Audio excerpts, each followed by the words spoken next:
compression correctement, le patient doit mettre son bas compression avant de se lever du lit. Par contre, s'il est levé du lit, on va l'étendre 10 minutes, on va mettre son bas compression. On voit ici que le bas de compression probablement a été mis sans gants. C'est ce qui fait que les petits élastiques vont faire des garrots à la cheville. À l'intérieur d'un bas support, c'est vraiment comme un slinky qui tourne ou un spring pour vous donner une image. Plus qu'on tire sur le spring, plus que le bas va allonger et moins que les élastiques ici vont monter. Comme ici, celui-là, il est installé. Si je viens tirer ici, tout ce que je vais faire, je vais tirer le haut du bas et non où ce qui est la cheville pour venir le monter correctement. Ce qui fait que c'est nécessaire et obligatoire de le faire avec des gants spécialisés pour ça. Souvent, les gants chirurgicaux peuvent dépanner. Par contre, ça n'a pas la grippe de ces gants-là.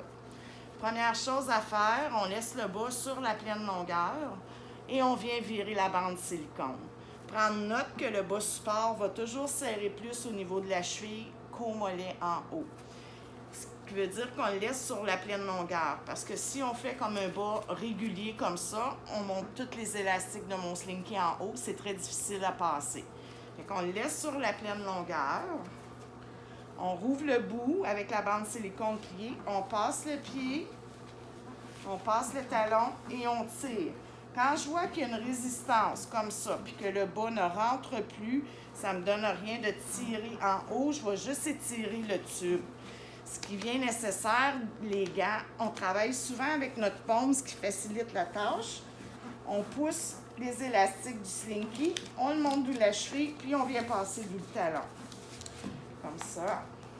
Puis on peut monter, sans tirer trop exagéré. On vient pousser ici encore. On monte de la cheville, on passe le talon. On vient chercher, vous les voyez bien, nos petits slinky. On les monte comme ça. On vient placer le pied. Au niveau du pied, il y a une démarcation ici. Excusez-moi. C'est vraiment parce que la poche du pied n'a pas de compression. Ce qui fait qu'on peut avoir un bas fermé ou un bas ouvert au niveau des orteils. Ça ne change rien, il n'y a jamais de compression au niveau des orteils. Ce qui est important au niveau du pied, c'est venir d'asseoir le pied comme il faut, venir chercher ce qu'on a besoin et non faire ça comme ça pour avoir une poche lousse. Parce que le patient va avoir l'espace où il n'y a pas de compression dans le vide et ça va serrer ses orteils.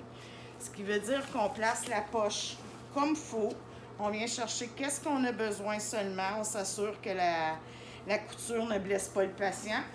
Et on vient chercher ce qui reste d'élastique à la cheville pour ne pas avoir des garrots comme tantôt. Fait qu'on le monte comme ça.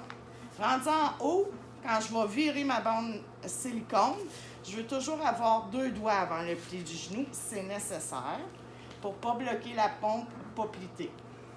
Fait qu'on vient placer tout ça comme ça. On vérifie nos 2 doigts. Et après, on doit repasser avec le gant pour s'assurer qu'on n'a pas déplacé les élastiques. On vient les placer comme ça. On les place en haut sans trop monter le bas.